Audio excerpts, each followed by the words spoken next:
오늘 우리에게 주시는 하나님의 말씀은 누가복음 17장 11절로 19절까지의 말씀입니다. 신약성경 124면입니다.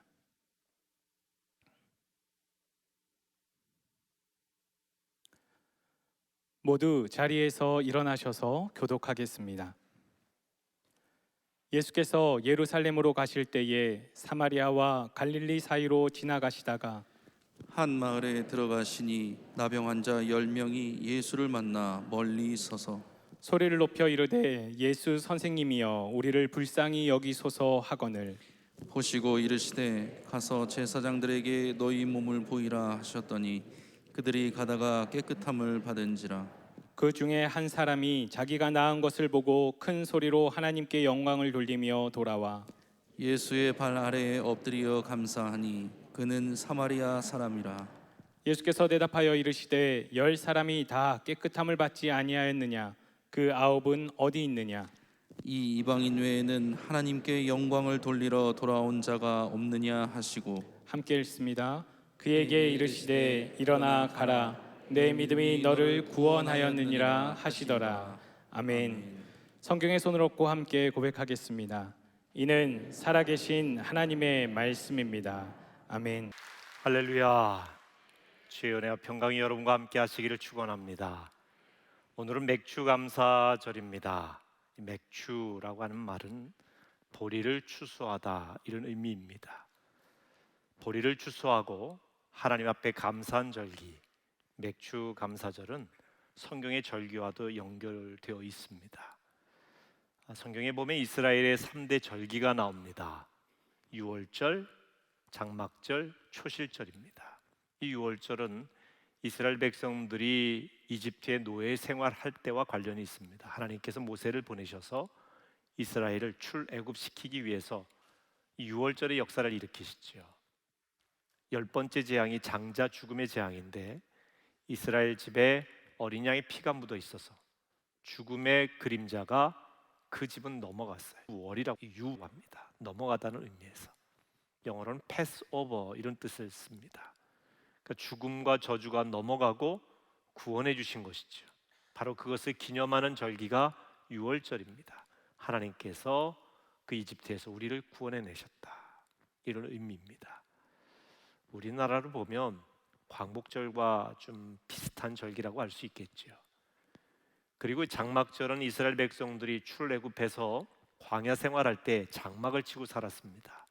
하나님께서 광야 생활 가운데서도 우리를 지키시고 보호하신 그 은혜를 기억하자고 하는 의미에서 지키는 절기입니다. 초실절은 이스라엘 백성들이 이집트에서 출애굽하여 광야 생활을 마치고 가나안 땅에 들어가게 됩니다. 그 가나안에 들어가서 이제 곡식을 처음 거두게 되지요. 정착하여 살면서 곡식을 거둔 그 첫 열매, 초실이라고 합니다. 그걸로 하나님 앞에 감사한 절기가 초실절입니다. 다른 말로 칠칠절 혹은 오순절 그리고 맥주절 이렇게 표현합니다. 바로 이 맥주감사절이 초실절과 관련이 되어 있습니다. 열매를 추수하고 하나님 앞에 감사드리는 절기입니다. 추수감사절도 유사한 의미가 있습니다. 근데 시기적으로 볼 때 우리나라에서 지키는 이 맥주감사절은 아주 중요한 의미가 있죠. 2021년 전반기를 마치고 그동안 지켜주신 은혜에 대해서 감사하고 2021년 후반기를 맞이하면서 하나님께서 이 후반기에도 지켜주실 것을 미리 지금 감사하는 것입니다. 여러분, 감사는 현재 진행형입니다. 과거에 대해서도 지금 감사하고 미래에 대해서도 지금 미리 감사하고 현재적인 감사를 통해 하나님께 영광 돌리는 삶이 그리스도인들의 삶입니다. 감사는 표현되어야 진정한 감사입니다. 어떤 목사님이 그런 말씀을 하세요. 마음으로만 감사하는 것은 선물을 포장해 놓고 전달하지 않는 것과 같다. 여러분, 전달되지 않은 선물은 선물이 아니지요. 선물의 기쁨을 누릴 수가 없습니다. 선물은 반드시 그 대상에게 전달되어야 선물인 것입니다. 우리가 마음으로만 감사하고 표현하지 않으면 전달되지 않은 선물, 포장만 해놓고 그대로 둔 선물과 같다. 무의미하다는 이야기입니다. 그래서 반드시 감사는 표현되어야 된다라고 하는 이야기입니다. 오늘 성경 말씀 누가복음 17장 11절에 19절 말씀은 감사를 표현하는 것이 얼마나 중요한지를 보여주는 본문 내용입니다. 오늘 본문에 보면 10명의 나환자가 나옵니다. 과거에는 문둥병자라고 표현했습니다. 요즘은 전문 용어로 한센병자라고 그렇게 표현합니다. 이 나환자가 함께 살고 있었어요. 그 중에 9명은 유대인이고 1명은 사마리아인입니다. 여러분, 성경에 보면 이 유대인과 사마리아인은요 서로 원수 사이예요. 유대인은 사마리아 사람을 아주 개취급하면서 무시했습니다. 사마리아인은 유대인을 위선자로 여기면서 상종을 하지 않았어요. 서로 벽을 쌓고 원수처럼 지냈습니다. 그런데 이들이 나병에 걸리자 함께 살게 되었습니다. 벽이 허물어졌어요. 왜냐하면 건강한 사람들로부터 이들은 소외당한 똑같은 처지에 놓이게 된 겁니다. 병에 걸리니까 똑같아졌어요. 우리가 하나님 앞에 육신의 질병이 아니라 영적인 질병인 죄인이라고 하는 사실을 깨닫게 되었을 때 벽이 허물어집니다. 우리가 죄인인 줄 모르기 때문에 서로 차별하는 겁니다. 우리가 죄가 얼마나 큰지 모르기 때문에 서로를 비방하고 비난하며 무시하고 살아가는 것이지요. 근데 우리 눈에 있는 들보를 발견하는 순간, 우리가 얼마나 큰 죄인인지를 깨닫게 되는 순간 다른 사람 욕할 수가 없어요. 아, 하나님 앞에 큰 죄인이구나. 우리 힘으로 도저히 해결할 수 없는 죄 가운데 있는 존재로구나.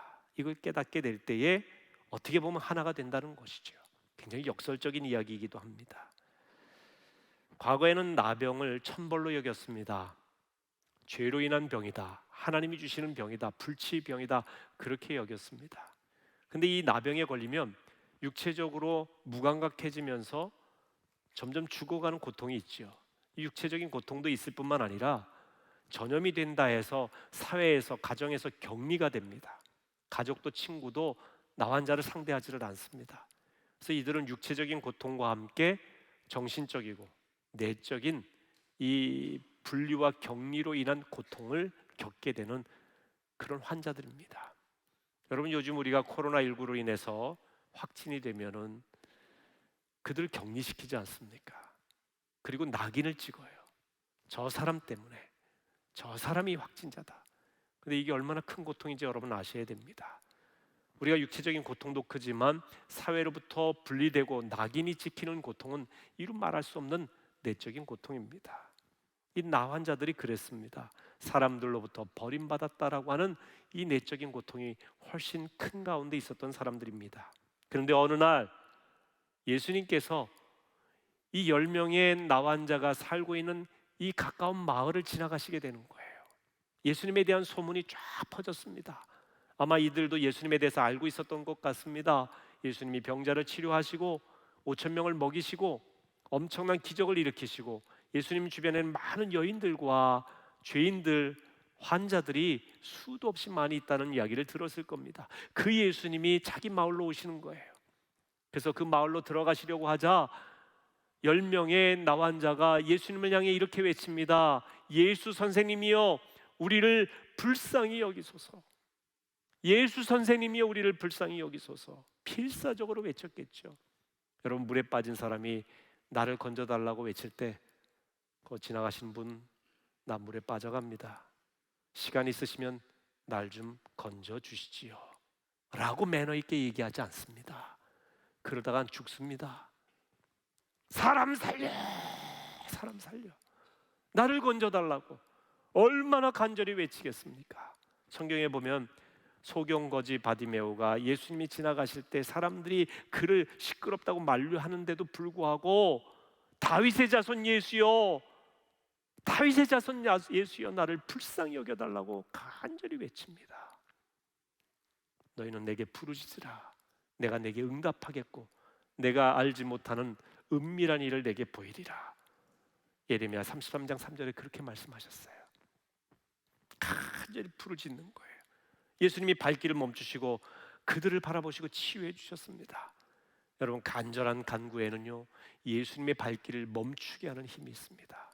우리가 마음의 간절함으로 주님께 외치고 입술로 간절히 부르짖을 때 주님께서 우리에게 주목하십니다. 간절함을 가지세요. 전심으로 주님을 찾으면 주님께서 만나주시겠다고 약속을 하셨습니다. 이들이 얼마나 간절히 외쳤겠어요. 육신의 고통도 있고 사회적으로 격리된 그 심적인 고통도 있고 버림받았다라고 하는 그 아픔이 있는 이들이 얼마나 간절히 외쳤겠습니까? 불쌍히 여겨달라고. 여러분, 사람 사이의 관계에 있어서도요, 서로 불쌍히 여기는, 긍휼히 여기는 마음이 있으면 모든 게 해결이 돼요. 부부 간에도 마찬가지예요.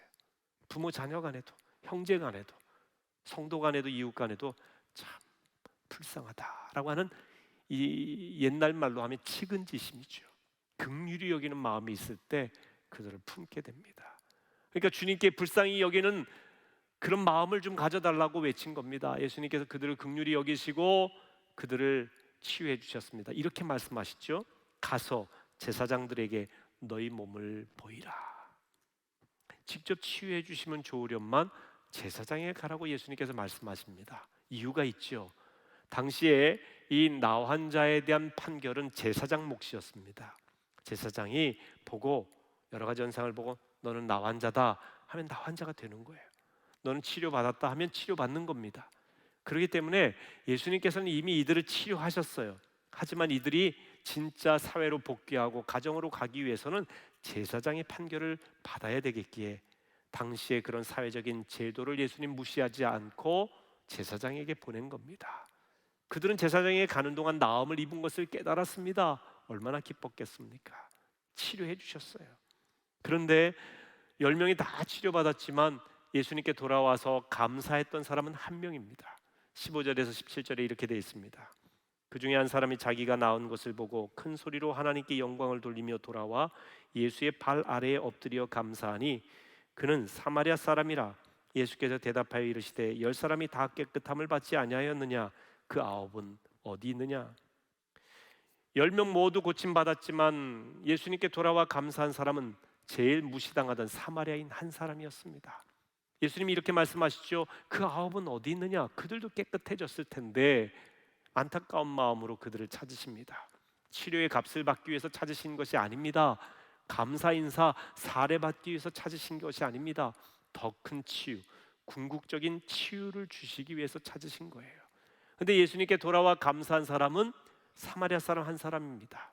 성경에 나오지 않지만 여러분, 돌아오지 않은 그 9명에 대해서 좀 우리가 변명할 수도 있겠죠. 아마 그들도 분명히 치유받은 걸 알고 감사한 마음을 갖고 있었을 것이다. 마음은 있었을 거 아니냐, 이런 변명을 할 수 있겠고요. 또 그들이 치유받았으니 이제 가족의 품으로 돌아갈 수 있다고 하는 기쁨을 가지고 가족들 먼저 만나러 가지 않았겠느냐, 이렇게 변명할 수 있겠죠. 그러나 성경에서는 그런 어떤 사정에 대해서는 이야기하지 않고 그 9이 예수님께 돌아와 감사하지 않았다, 감사를 표현하지 않음에 대한 안타까운 마음을 싣고 있습니다. 감사는 마음으로만 하면 안 됩니다. 감사는 표현해야 됩니다. 우리가 부모님께 감사한 마음을 갖고 있다고 해서 감사를 표현하지 않아도 된다고 한다면 그런 불효자식이 어디 있겠습니까? 아니, 내가 어머니 날 낳아주신 거 감사한 마음으로 갖고 살면 되지, 어머니께 꼭 뭐 음식 대접을 하고 옷을 사드리고 용돈을 드려야 되나? 감사한 마음이 있으면 되지.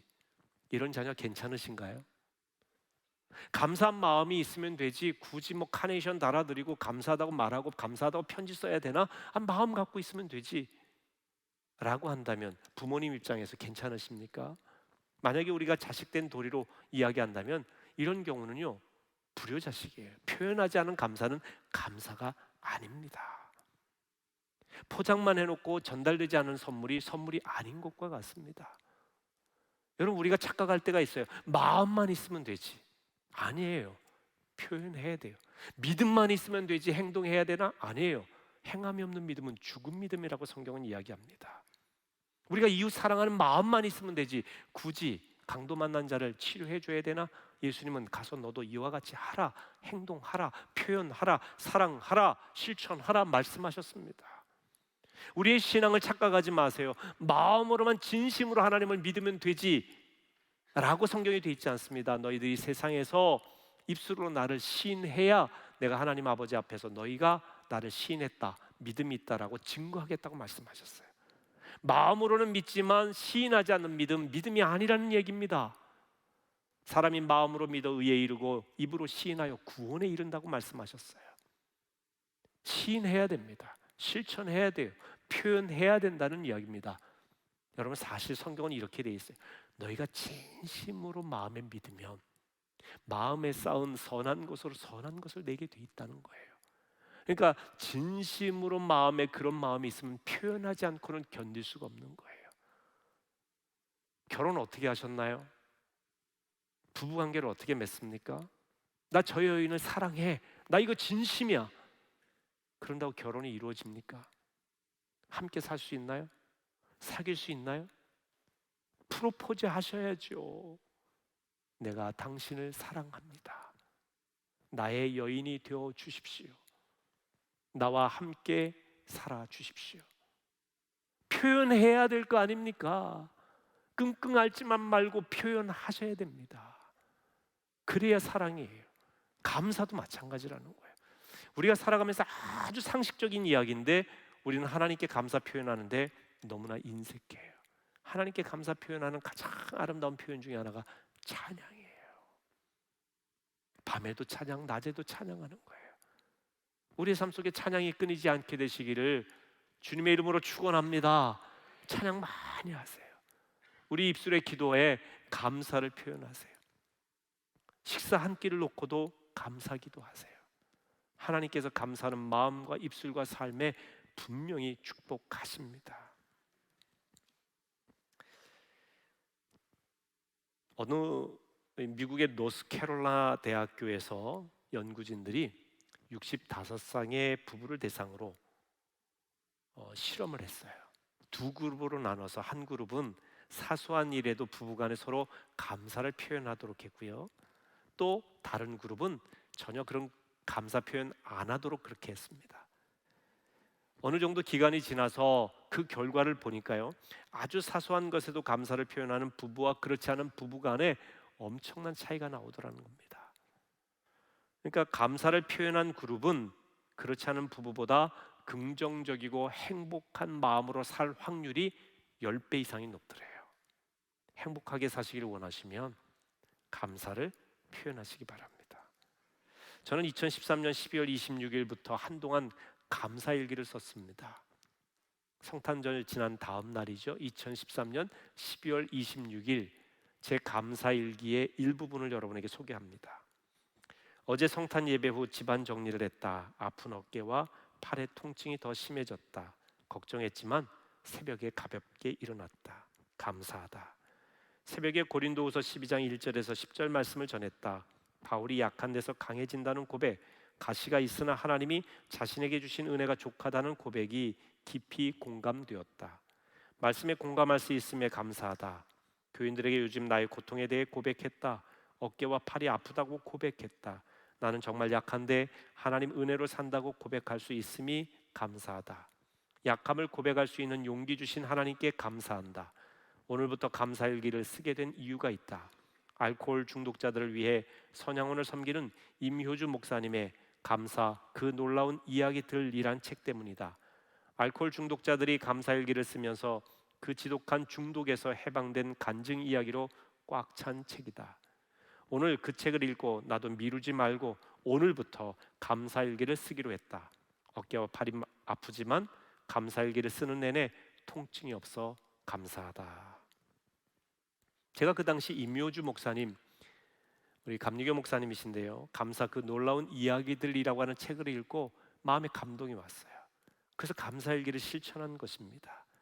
여러분, 이 임효주 목사님은 서울대를 나오신 재원입니다. 그런데 본인이 알코올 중독자가 되었습니다. 이렇게 살다간 죽겠다 싶은 그분이 기도원을 찾게 돼요. 근데 간 기도원 이름이 감사기도원입니다. 그 기도원의 원장님이 자기도 죽음의 고비를 넘기면서 하나님 앞에 감사함을 통해서 그 고비들을 극복하게 된 이야기를 들으면서 임효주 목사님이 나도 감사해야 되겠다, 구체적으로 감사를 표현해야겠다, 감사일기를 써야겠다 결단하고 살아가는 과정 중에 알코올 중독에서 치유가 됩니다. 만성대장염에서 치유를 받아요. 음식만 조금 먹으면 설사부터 하던 이분이 이게 깨끗이 치유가 되는 거예요. 그리고 자기도 모르는 사이에 불끈불끈 발끈발끈하면서 막 화가 치밀어 오르던 습관이 있었다고 합니다. 자기도 원인을 모르는 거예요. 운전하다가도 화가 나고 길을 가다가도 화가 나고 원인을 모르는 거예요. 마음에서 막 치밀어 오르는 그런 현상이 있었는데 이게 말끔히 씻어진 거예요. 무엇을 통해? 감사일기를 쓰면서. 놀라운 그런 간증이 있습니다.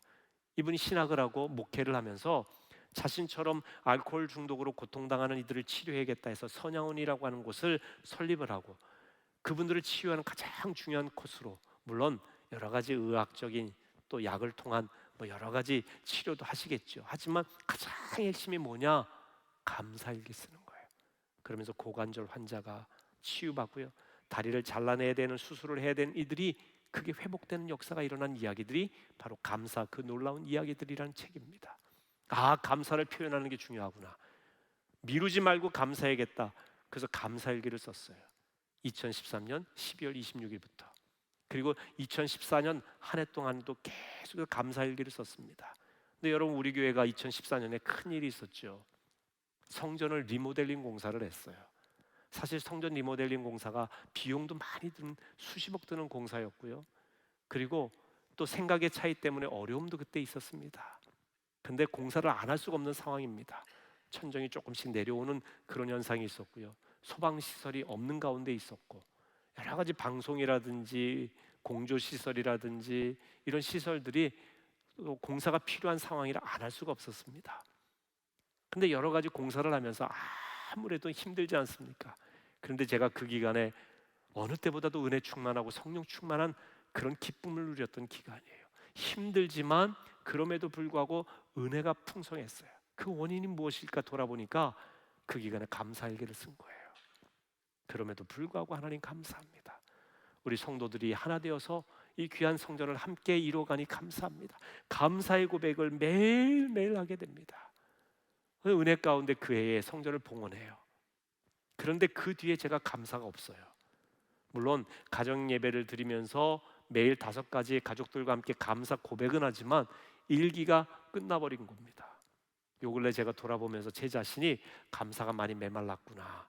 근데 메마른 그 자리에 감사가 메마른 것으로 끝난 게 아니라 다른 사람에 대한 비난, 불평, 세상에 대한 원망, 이런 것들이 자리를 차지하더라는 거예요. 안 되겠다. 그래서 제가 감사일기를 다시 쓰기로 결단을 합니다. 그래서 지난 7월 1일 이제 하반기가 시작되는 첫날부터 감사일기를 쓰고 그걸 실천하는 것으로 제가 결단을 한 겁니다. 여러분, 감사를 표현하기로 결단하셔야 돼요. 내가 앞으로 감사를 입술로 고백하고 글로 쓰기로 선언하셔야 됩니다. 은혜 받은 걸로 끝나면 안 돼요. 아, 감사한 마음을 가져야겠다, 이걸로 끝나면 안 돼요. 구체적으로 실천하기로 결단하셔야 됩니다. 범사에 감사하라. 그리스도 예수 안에서 하나님께서 우리를 향하신 뜻이라고 데살로니가 전서 5장 18절에 말씀하셨죠. 그러니까 감사는요, 명령이에요. 권유나 선택이 아닙니다. 왜 이렇게 명령하셨을까? 하나님이 성경에 명령하신 이유는 그걸 통해 여러분들이 살 수 있기 때문에 그렇습니다. 잊혀진 사람들의 마을이라고 하는 책이 있습니다. 나완자 재활촌 용호 소록도를 말합니다. 용호 마을에서 목회를 하셨던 김요성 목사님이 쓰신 책입니다. 이 목사님은 원래 출세대길이 보장된 아주 좋은 대학의 교수의 자리를 내던지시고 그곳으로 가서 그 소록도에 있는 나환자들을 대상으로 목회를 하셨어요. 그분이 처음에 그곳으로 간 이유는 하나님을 직접 좀 만나보고 싶다 하는 이런 마음이었다고 합니다. 이 책에 나온 내용 조금 길지만 제가 그대로 인용하겠습니다. 나는 하나님을 만나고 싶었다. 책 속에서 만나는 것이 아니라 마치 사람을 직접 만나 악수를 나누듯이 그렇게 만나고 싶었다. 긴 여행이었다. 용호에 도착하자 날이 벌써 어둑어둑해져 있었다. 나는 긴장된 마음으로 대예배를 기다렸다. 용호에서 드리는 첫 대예배였다. 마침내 시간이 되어 강대상 앞에 섰다. 몇몇 사람들이 머뭇거리며 교회당 안에 들어서는 모습이 보였다. 그들은 마치 무언가를 숨기려는 듯이 내 눈길을 피하고 있었다. 교회 마룻바닥 맨 앞자리에 쪼그리고 앉아있던 할머니 한 분이 눈에 띄었다. 눈길이 그 할머니에게 닿는 순간 소스라치게 놀라지 않을 수가 없었다. 사람의 모습이 저럴 수도 있단 말인가?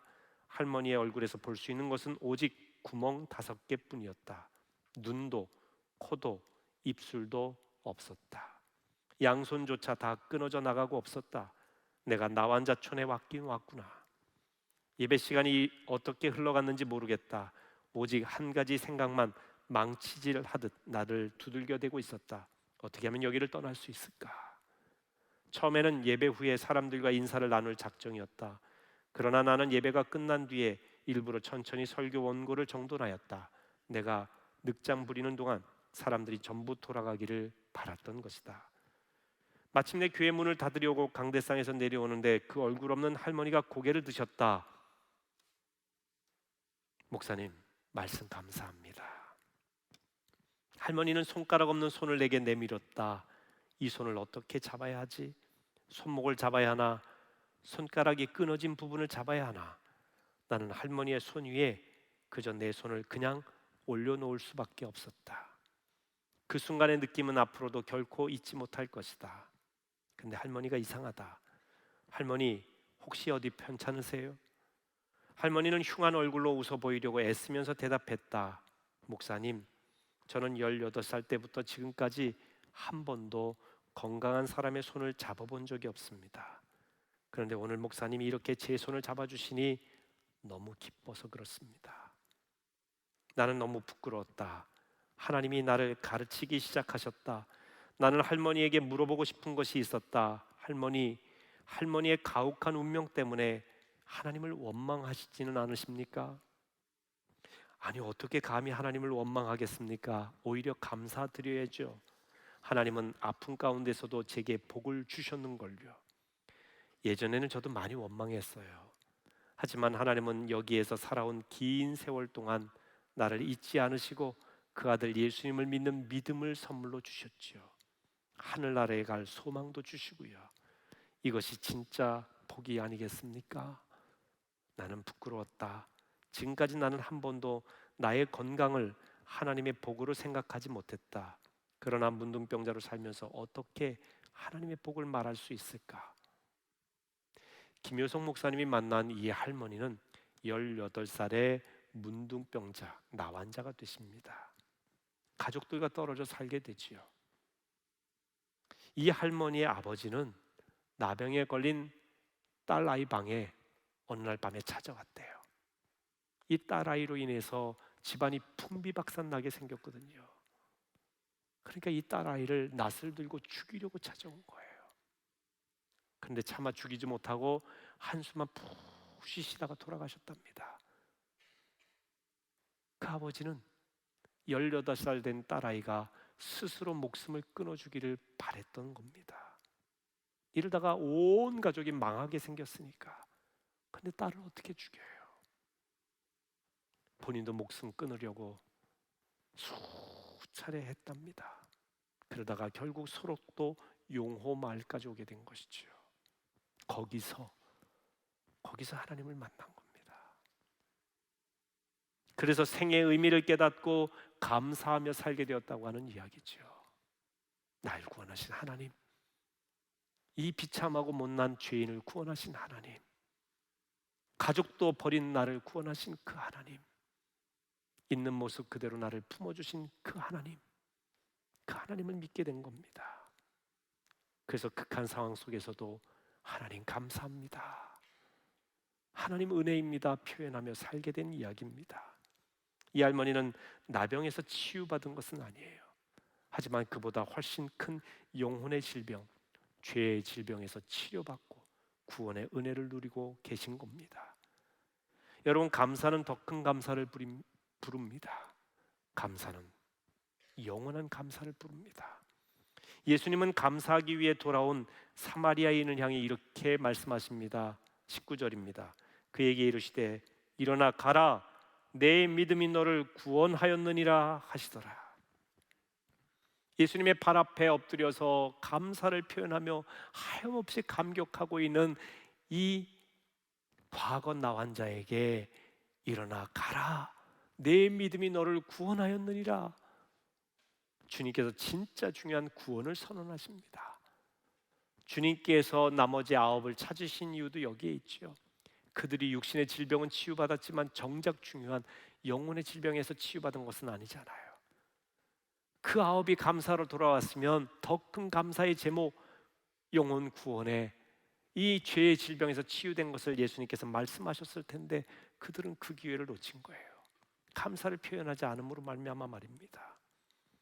육신의 질병에서 치료받는 것과 비교할 수 없는 큰 선물을 이 사마리아인에게 예수님이 주신 것입니다. 용원 마을의 그 할머니도 바로 이 선물을 받으신 것이지요. 도저히 감사할 수 없는 중에도 감사를 표현하는 그 믿음이 구원에 이르게 합니다. 사랑하는 성도 여러분, 오늘 우리는 코로나19의 어려운 상황 속에 삽니다. 경제적으로도 어렵습니다. 내적으로도 힘이 듭니다. 관계의 어려움도 있습니다. 가족 간의 갈등이 더욱 커지기도 합니다. 자녀들을 기르는 것도 만만치 않습니다. 육아가 얼마나 힘든지 몰라요. 우리 성도들 중에 육아 때문에 어려움을 호소하는 우리 성도들이 참 많이 있어요. 참 마음이 아플 때도 있습니다. 그런 가운데도 주신 생명 잘 기르기 위해 애를 쓰시지요. 참 귀하다 여겨집니다. 참 힘들겠구나, 어렵겠구나 그런 생각도 해요. 여러 가지 인생의 고민과 고통과 아픔이 얼마나 많으십니까? 그런데 여러분 가만히 생각해 보세요. 용원 마을에 이 할머니보다 힘드십니까? 용원 마을에 가족들로부터 버림받은 이 할머니, 질병 중에 질병이라고 하는 나병에 걸려 고통스러운 이 할머니, 자기 몰골을 볼 때마다 얼마나 비참하겠습니까? 자존감이나 모든 것이 다 사라질 만한 그런 흉측한 몰골을 갖고 있는 이 할머니보다 여러분이 더 어려우십니까? 아니실 겁니다. 그런데 이 할머니, 이 마을에 와서 예수님 만난 기쁨을 누리고 있어요. 예수님을 만난 감사를 표현하고 있습니다. 사랑하는 성도 여러분, 어려운 시기지만 우리 감사를 표현하며 사십시다. 감사일기 쓰기로 결단하십시다. 감사하면 감사의 제목들이 늘어납니다. 감사할 때 여러분의 내면에 아픔이 치유될 것입니다. 감사할 때에 무한한 질병 가운데 고통당하던 여러분이 새 힘을 얻게 되실 줄로 믿고 감사하시기를 주님의 이름으로 축원합니다. 감사를 전염시키세요. 감사를 전파하세요. 가족 안에 우울하고 어둡고 침체되어 있고 괴롭고 부정적인 생각들을 몰아내는 힘은 감사합니다. 날 구원하신 하나님의 은혜에 감사. 모든 삶의 상황이 어려워도 내가 하나님의 구원받은 백성이라는 사실을 잊어버리지 않을 때 우리는 능히 모든 어려움을 이길 수 있으리라 믿고 나아가시기를 주님의 이름으로 축원합니다. 이 시간 우리 찬양하고 기도하는 시간 같습니다. 날 구원하신 주 감사.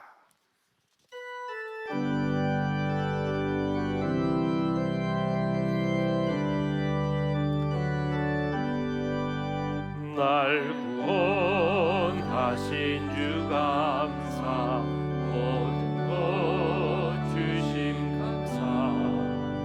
지난 추억이 내 감사.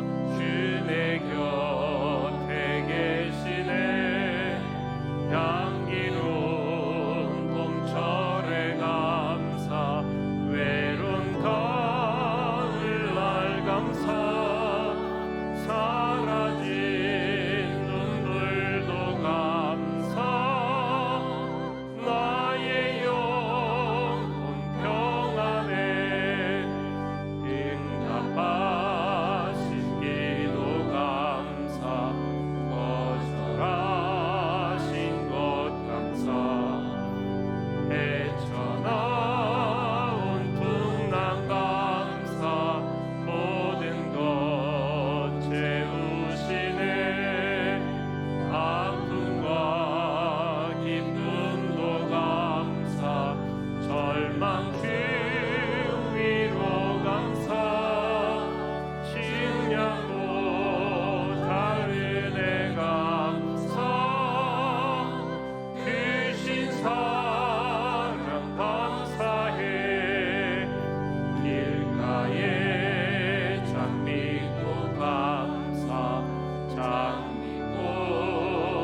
하시고 그럼에도 불구하고 감사기도 하겠습니다.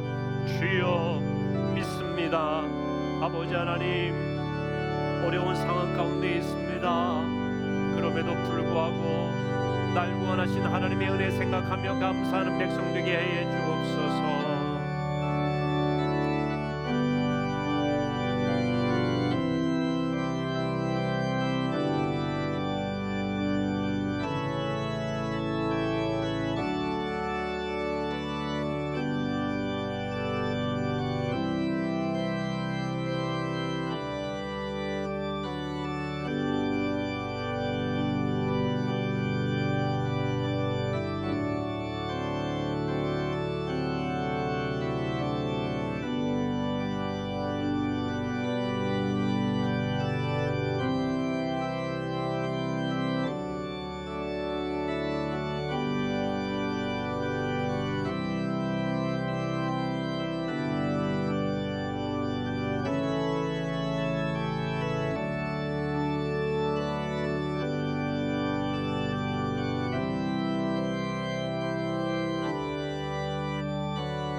이 시간 제가 기도할 텐데요, 여러분 오늘부터 감사를 선언하고 어떤 어려운 환경 중에서도 감사를 표현하며 살겠습니다. 입술로 고백하며 또 여러분 노트를 통해서든지 아니면 컴퓨터에 기록을 하시든지 스마트폰에 기록을 하시든지 꼭 감사일기를 쓰겠습니다 라고 결단하시는 분, 반드시 하나님 앞에 감사를 표현하며 살겠다고 결단하신 분들은 두 손을 가슴에 얹고 기도합니다. 제가 기도해 드리겠습니다. 오늘부터 감사를 표현하며 살겠습니다 결단하는 분들을 위해 함께 기도합니다. 은혜로우신 하나님, 참 세상이 힘듭니다. 코로나19로도 힘듭니다. 경제적인 어려움도 있습니다. 내적인 고통도 있습니다. 관계의 아픔도 있습니다. 질병 때문에 오는 우울함도 있습니다. 하고자 하는 일이 제대로 풀리지 않는 어려움도 있습니다. 가족 안에서의 갈등 때문에 힘들기도 합니다. 그런데 하나님, 이 모든 고통과 아픔 속에서도 하나님은 여전히 구원의 하나님이심을 믿습니다.